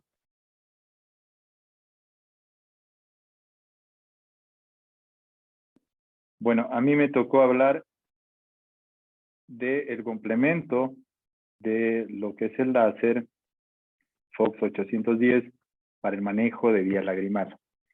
Y lo que significa la técnica quirúrgica, las complicaciones, el tratamiento postoperatorio. Realmente es un láser muy versátil, nos ayuda a generar una serie de facilidades. Este trabajo que presento en realidad está basado fundamentalmente en poder describir la casuística de pacientes entre marzo del 2019 hasta marzo del 2021. Hay pacientes operados con láser diodo que cumplen los criterios de inclusión, evaluando obviamente el fracaso, la técnica como epífora, que es la técnica y obviamente la reparición de epífora. Entonces, acá en el grupo tengo 33 pacientes con dacrocititis aguda 15 y dacrocititis crónica 18. Estos pacientes tuvieron una edad máxima de 85 años, el paciente más anciano, y 24 el más joven, con un promedio de 62, mujeres 21 y varones 12. Normalmente los criterios son pacientes con dacrocititis aguda. En el caso de ser una aguda supurada, esperamos 15 días a que esta se pueda resolver. O pacientes con fístula o la presencia de fístula aguda, lo que hago es esperar a que esta se cierre para poder realizar el procedimiento. Se evalúa el tamaño del saco por irrigación. Y esto es muy importante, lo decía el doctor anteriormente, el tamaño de sacos grandes hace de que tengamos la posibilidad del fracaso de la técnica, y lo que hago es normalmente irrigar con anestesia inicialmente para poder ver el tamaño del saco. La inclusión de pacientes, obviamente, con dacrocititis aguda o crónica, obviamente la aguda no purulenta, pacientes sin alteraciones sistémicas como la coagulación, cardiológicos, renales, hepáticos o sin compromiso de patologías oculares adyacentes. ¿Qué es lo que hago? Normalmente los pacientes son preparados. Yo tengo una relación con el paciente bastante directa. Trato de tener una relación de confianza y preguntarme, ¿usted va a poder soportar la cirugía? Y le explico más o menos cómo va a ser el proceder. Más o menos un 80 o 90% de los pacientes realmente lo soportan. ¿Y cómo es que manejo esto? Bueno, les dejo clonazepam de 0,5 miligramos hasta 1,5 gramos y obviamente voy viendo la característica física y la contextura del mismo, el kilopeso, etcétera, para poder realizar el uso del clonazepam. Se hace, como toda técnica, la asepsia y antisepsia, y este es el común denominador. Hago una irrigación nasal con lidocaína con epinefrina para poder generar una constricción vascular a nivel de la pituitaria. Hago la preparación de paquetes nasales, una ampolla de epinefrina y 12 ml de lidocaína, 12 ml de bupivacaína. Lo que hago es embeber paquetes de gasa, los cuales los voy a introducir. Y lo interesante de esto en mi técnica es de que evito la posibilidad de atravesar el tabique nasal. Dejo estos paquetes hasta terminar la cirugía para que de alguna manera estos me sirvan como protección. Es más, comentaba que de alguna manera uno siente el olor a quemado al momento que está trabajando y obviamente ahí uno se da cuenta de que hay la posibilidad de poder perforar. La infiltración cutánea supra infraorbitaria, los puntos lagrimales y el saco lagrimal, que seguimos estos parámetros. Acá lo que hacemos es realmente seguir la vía de un sondaje, como un sondaje de vía lagrimal, utilizando obviamente la vía lacrimonasal, y lo que hacemos es amplificar o ampliar este sector con la finalidad de realizar una campana. Y al ampliar esto, me permite incluso manipular las sondas fácilmente. Como decía el doctor Eladio, yo no utilizo endoscopio y realmente esta técnica es muy económica y más económica inclusive que la abierta, porque los tiempos, el anestesiólogo y demás hacen de que se facilite un poco esto. Y lo que hago, como les decía, es hacer una campana con la finalidad de poder permitir el paso de la sonda fácilmente. Acá nosotros podemos ver, este es un paciente que está revisándose con el endoscopio. Yo utilizo un endoscopio con una lente y lo utilizo, como decía el doctor, cuando tengo la duda o tengo la posibilidad de hacerlo, si es que hay alguna duda. Pero habitualmente en la cirugía no utilizo. Y lo que hago es simplemente guiarme por la misma vía lagrimal y ampliar, como les estaba comentando. Ahora, los pacientes los evalúo posteriormente y hago la evaluación de la nariz y hago la evaluación del ostium fabricado con las características correspondientes. Acá vemos un paciente ya con sus sondas que les dejamos, a todos los pacientes les dejo yo las sondas. Entonces, acá está la preparación de nuestro láser. Otro detalle que es muy importante a considerar es el detalle de la pieza. Este es un video que voy a mostrarlo, ojalá que pueda salir sin problemas. Vamos a ver de cargarlo.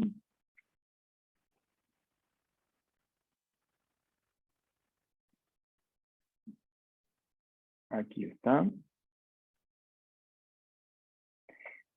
Es esencialmente, yo preparo el láser, hago mis embebidos de los paquetes, chequeo la sonda y la salida de la sonda. Utilizo un espéculo nasal, un punto que es un dilatador de punto lagrimal, unas cánulas de irrigación, con unas pinzas Kelly curvas, agarro y hago la manipulación, ni siquiera utilizo pinzas bayoneta, y aquí utilizo los paquetes. Después de haber irrigado la lidocaína, coloco los paquetes nasales con epinefrina, lidocaína y bupivacaína, y los dejo hasta finalizar la cirugía. Hago la anestesia cutánea, donde hago la infiltración en el supra, en el infraorbitario, como está en el video.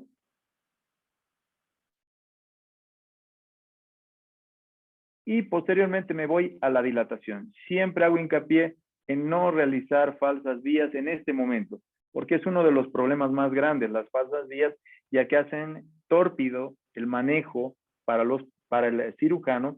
Uno ingresa a otro lado, le cuesta ingresar, muchos se desesperan y he visto y le aprietan el láser para hacer la vía y están haciendo una falsa vía en realidad y eso no es bueno. Y como les decía, utilizo el punto lagrimal superior e inferior. ¿Para qué? Para generar un diámetro mucho más amplio de mi ostium. Y eso me permite tener una angulación bastante grande. Y la idea es fabricar ostiums mayores a 10 milímetros. Acá se puede ver claramente el manejo. Utilizo esta pieza porque no se desliza y ese es uno de los problemas más importantes, las complicaciones de las quemaduras de los tejidos adyacentes y realmente lo que hago es tratar de evitar eso.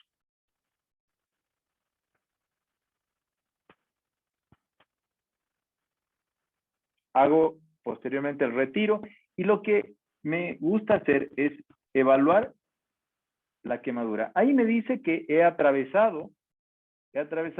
generado obviamente un ostium, se ve quemada la gasa y obviamente ese quemado me permite tener la seguridad necesaria. Es una técnica muy sencilla. Aquí como ustedes pueden ver bien, el paso es bastante grande. Le pido al paciente que trague bastante y lo que hago en este momento es retirar con líquido los restos carbónicos que quedan. Como decía el doctor anteriormente, son restos bastante grandes y el láser tiene bastante potencia que quema el hueso, abre unos boquetes muy grandes y eso se logra ver con el endoscopio en muchas ocasiones. Y ahí está la vía lagrimal completamente abierta. Voy a ver de salir de esto. No sé cómo puedo, aquí está.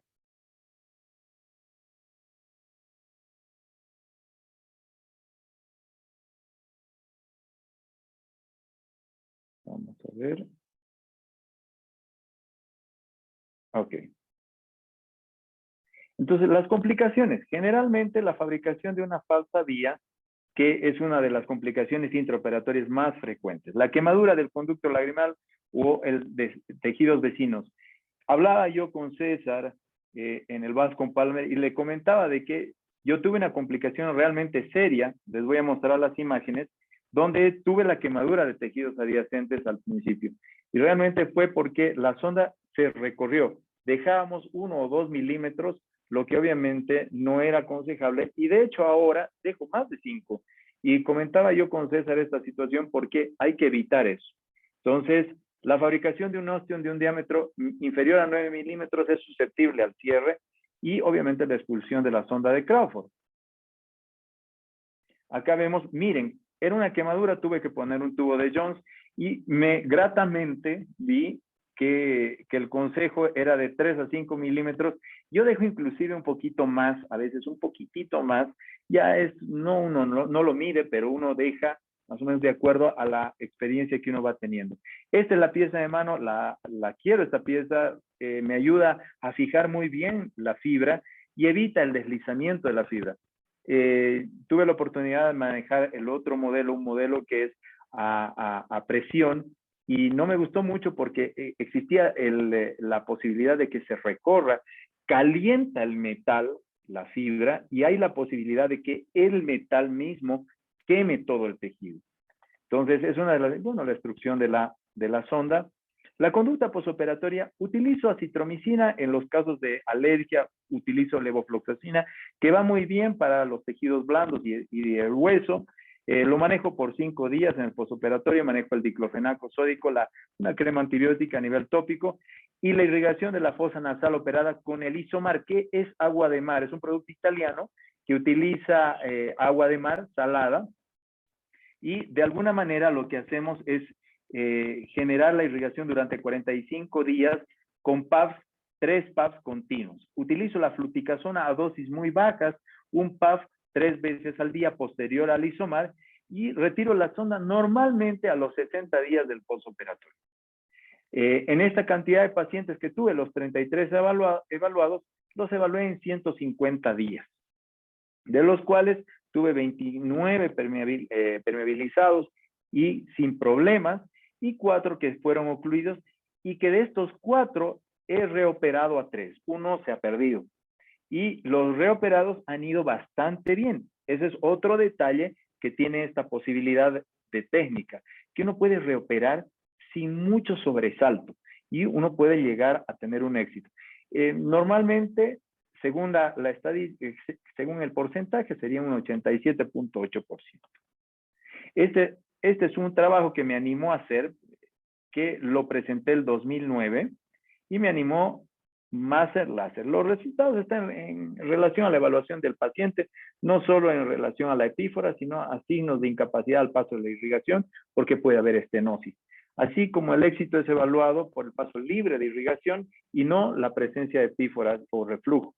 Y el porcentaje de éxito es, obviamente, al trabajo comparativo que realicé hace 8 meses, el cual manejaba, obviamente, un 80-82%, que se asemeja a las estadísticas que utilizan. Muchas gracias. Eso es todo.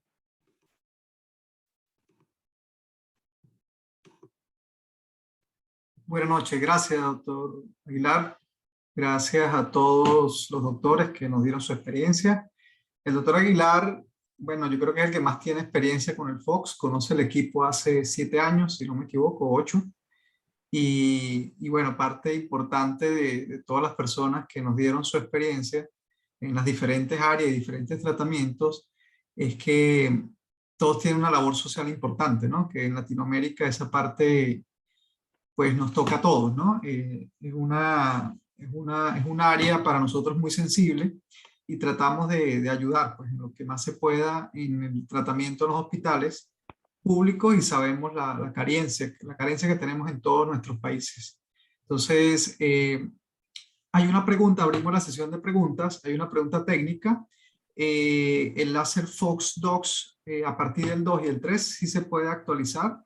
Se puede hacer una configuración del software, se puede hacer remota, lo podemos programar con el distribuidor local o lo podemos programar con nosotros directamente a través del ingeniero Jesús Vaca.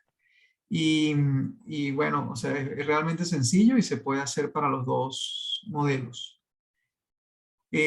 Cada uno de los ponentes hizo una presentación corta de su experiencia, la mayoría de varios años, y la presentación de la doctora Pasa, muy interesante en retina, para retinopatía de la prematuridad, que es un tema bien delicado en nuestros hospitales, y el cual nos permite salvar la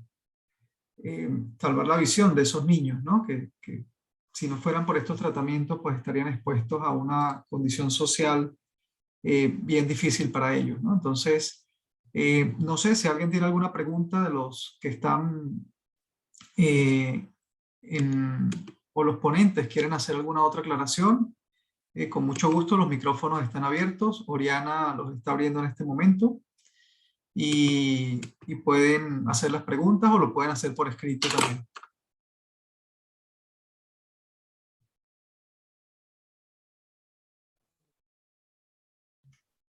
Yo quería hacer un comentario al respecto de lo que se mencionaba, sobre todo de que, como hemos visto en este webinar, el equipo es un equipo portátil y, por ejemplo, en muchos lugares hay que trasladarlo a quirófano, guardarlo en otro lado, hay que llevarlo de repente, en el caso de tratamiento de ROP, a otro lugar distinto a donde está donde se hacen los tratamientos de glaucoma. Entonces, para diferentes centros o un hospital, por ejemplo, es sumamente cómodo tener un equipo que puede entrar fácilmente en esa maleta y la pueden trasladar, y realmente eso es una gran ventaja que tiene este equipo, ¿no?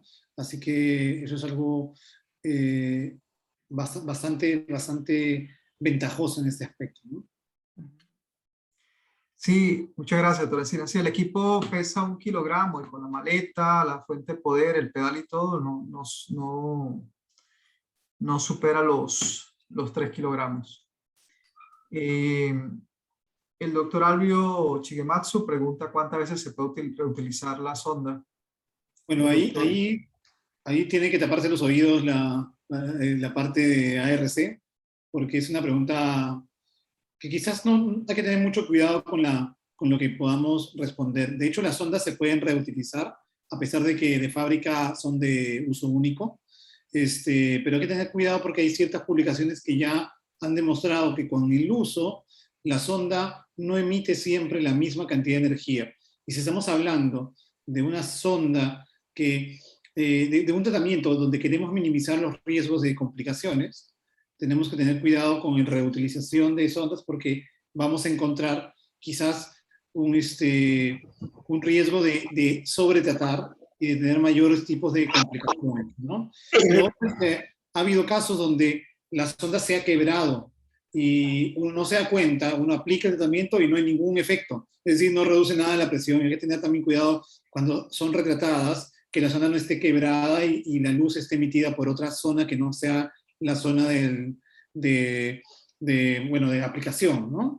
Entonces, creo que hay que tener cuidado con los tratamientos, con la reutilización de sondas, pero quizás un uso promedio de sondas que está demostrado en este trabajo donde hablan de reutilizar, era que a partir del quinto uso no se emitía la misma cantidad de energía, es decir, había una sobreenergía llevada hacia el tejido. Entonces, no debería ser un uso demasiado prolongado, ¿no? Sí, señor. También, Sí. ¿Aló? ¿Aló? ¿Sí? ¿Aló? Sí, doctor Petito. Sí, sí, lo escuchamos. Sí, bueno, otra cosa también, agregando o complementando lo que acaba de hablar el doctor Encina, cuando vayan a hacer tratamiento combinado de microciclo y vayan a hacer ciclofotocoagulación también, traten de dejar la aplicación de ciclofotocoagulación en segundo lugar, porque luego que practiquen la ciclofotocoagulación, ya esa sonda no la pueden volver a usar. Okay, hablamos de la reutilización en caso de microciclo. Pero si van a hacer ya aplicaciones de ciclofotocoagulación, ya es una sonda que tiene que desechar. Y hay una pregunta para los dos ponentes, para el doctor Eladio y el doctor Ramiro. Dice, en la audiencia, los cirujanos que tienen experiencia en dacrio transcanalicular, ¿hacen todos el procedimiento a ciegas o se guían por endoscopia nasal? Bueno, en realidad nunca es a ciegas. El endoscopio nasal nos da un plus de mejor visualización, pero no es una cosa indispensable. Mirando la fosa nasal hacia el fondo con la lupa y con el frontoluz se ve perfecto. Incluso a mí me ha tocado en algunas oportunidades utilizar el microscopio que usamos para catarata. Vamos a decir, inclino un poco el cabezal con la iluminación hacia el fondo y ahí puedo ver perfecto. Repito, el endoscopio es un plus para cuando lo podamos tener, el que lo pueda tener, pero no es una cosa indispensable, pero nunca es a ciegas. Siempre estamos viendo dónde es el disparo. Primero posicionamos la cánula y la luz a través de la retroiluminación y luego que queremos hacer el disparo, es una vez cuando empezamos el disparo. Antes no.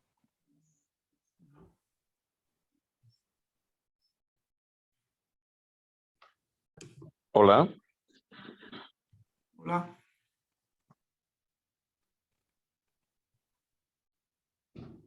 Hola. Hola, buenas noches. Hola, César. Doctor Mercado. No, solo quería completar una cosita. Hablar del equipo que hemos tenido oportunidad de usar en tratamiento durante una vitrectomía para la endofotocoagulación es excelente. Y una cosita que lamentablemente hoy no conseguimos encontrar es la sonda para la retinopexia externa, que realmente es una excelente posibilidad que ojalá vuelvan a sacar, pero como equipo también quería corroborar que es un equipo fantástico, lo usamos mucho en el servicio de retina y con excelentes resultados. Gracias, César. Gracias, doctor Mercado. Hay una pregunta que dice, ¿hasta cuánto puede bajar la presión ocular con microciclo haciendo 2 sesiones? ¿Y después de qué tiempo se puede repetir? En un caso con presión de 65 después de la primera sesión a 40, ¿qué sugerencias? Gracias a todos. Muy bien. Tomo un momento la pregunta. En el esquema que presentamos, Generalmente estos casos se ven cuando tenemos glaucomas refractarios, glaucomas neovasculares. Específicamente estamos hablando de una presión de 65 milímetros de mercurio. Antes esperamos 3 meses, ahora en estos casos ya al mes, a los 30 días, hemos podido reaplicar el tratamiento. Incluso ya vemos o tenemos la experiencia de cómo van a responder y utilizamos la técnica combinada. Usamos el micropulso y hacemos de 12 a 16 disparos también con onda continua. ¿Okay? Combinamos los dos procedimientos porque ya sabemos que 65 milímetros de mercurio realmente es una etiología de glaucoma que hace parte de estos glaucomas refractarios y muy difícilmente solamente con una reaplicación de microciclo va a responder. O sea, tratamos de una vez al mes, incluso de ofrecer lo que hemos llamado el micropulso plus, o sea, hacer esas combinaciones y responden muy bien. Yo estoy de acuerdo con el doctor Petito en relación a que esto probablemente sea un glaucoma muy severo. Saludos a Víctor, que es de Ica, en la zona sur del Perú. En realidad, el doctor Torrealba, que tiene un centro ahí, tiene un láser Fox. Probablemente sean glaucomas donde estaría mucho más indicado un tratamiento ciclodestructivo, pero como sabemos, queremos minimizar los riesgos. Entonces, lo que estamos evitando es que tengamos un sobretratamiento que nos lleve esto a una tisis. Entonces, si le ponemos microciclo, probablemente no tengamos un resultado tan esperado, pero si ya es un ojo con 65 y todavía que tiene visión, sí hay que preocuparnos de bajar al nivel óptimo, ¿no? Es decir, a un nivel adecuado. Si es un ojo que ya no tiene visión, de estos ojos ciegos dolorosos, que los tratamos, quizás a veces bajando la presión a un nivel de 30 o un poquito más de 20, no necesariamente vamos a tener una presión normal, pero las molestias por la presión ocular van a desaparecer y ese paciente va a estar muy tranquilo, pero obviamente estamos hablando de un ojo sin pronóstico de visión y ya no vamos a tener nada de molestias. Lo que sí, yo tengo mucho cuidado en los retratamientos. Estoy de acuerdo con el doctor Petito que a veces en estos casos hay que repetir el tratamiento. Suelo esperar un poco más de tiempo porque he tenido casos donde la presión inicialmente no baja y por apurarme en hacer un tratamiento más agresivo, sobre todo cuando son ya con láser continuo, sobre todo, si lo hacemos muy rápido podemos terminar en tisis. Entonces, en esos casos podemos empezar con un micropulso y luego ir con un microciclo mezclado con, digamos, con láser continuo, o vamos con láser continuo de frente en un mix, lo que alguna vez ha llamado Waldo el ciclo mix, pero luego tenemos que esperar un tiempo prudente, ¿no? Yo soy un poco más temeroso de aplicarlo al mes, quizás a veces yo espero un poco más de tiempo, pero depende de las circunstancias, ¿no? Y quería comentar al respecto. Tenemos ya la experiencia y una publicación lo que hemos denominado ciclomix.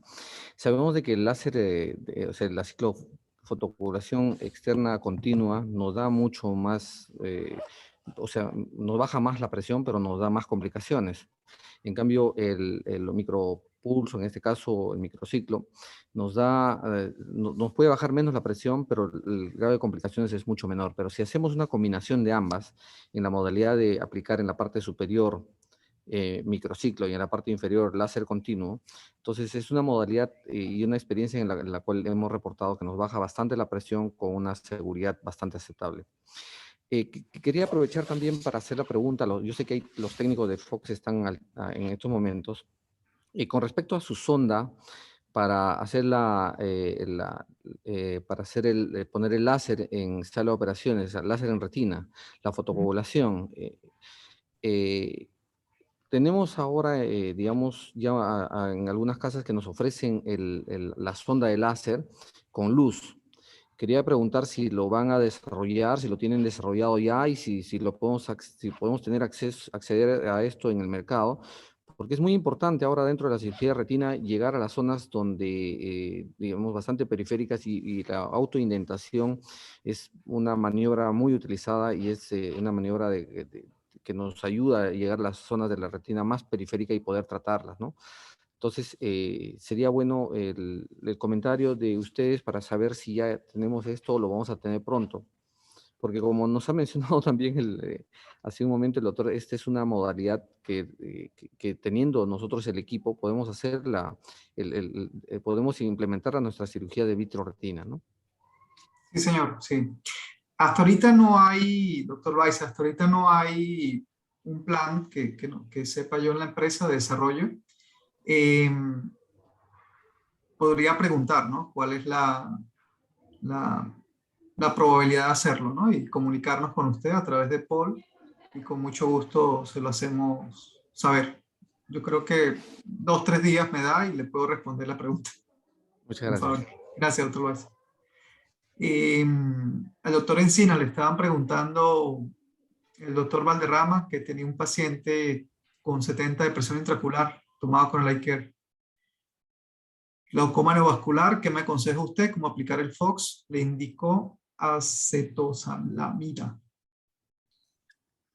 Bueno, saludos también a Edward, un gran amigo. Lo mismo, ¿no? Creo que se parece mucho al caso de Víctor, lo que dijo el doctor Petito, lo que hace también Waldo. En este caso, yo aconsejaría que podemos ir por un mix de microciclo con láser continuo. Va muy bien en esos casos y la respuesta va a ser mucho más rápida. De hecho, hay que tener cuidado si es un paciente que todavía tiene algo de visión, probablemente no, en estos casos de inflamar demasiado y el dolor que pueda haber, así que hay que manejar el dolor, hay que manejar a ese paciente probablemente con anestesia, ya en esos casos yo no utilizo anestesia local, generalmente utilizo una sedación con anestesiólogo, ¿no? O sea, por el tema de que pueda subir la presión en este caso con la aplicación de la anestesia perivulvar. Y sí, puedes manejarlo con acetosalamida postoperatoria. Y en muchos de los casos yo doy postoperatorio de acetosalamida para evitar los picos de presión que puedan haber incluso en pacientes que tienen visión y que son estos pacientes que tienen nervios con mucho daño. Yo suelo evitar los picos de presión que se pueden presentar dando, además de esteroides, obviamente, la acetosalamida postoperatoria, así que sí es recomendado, pero creo que un microciclo puro no sería lo más adecuado si queremos ver un tratamiento mucho más efectivo, podríamos combinar, ¿no? Gracias, doctor. Sí.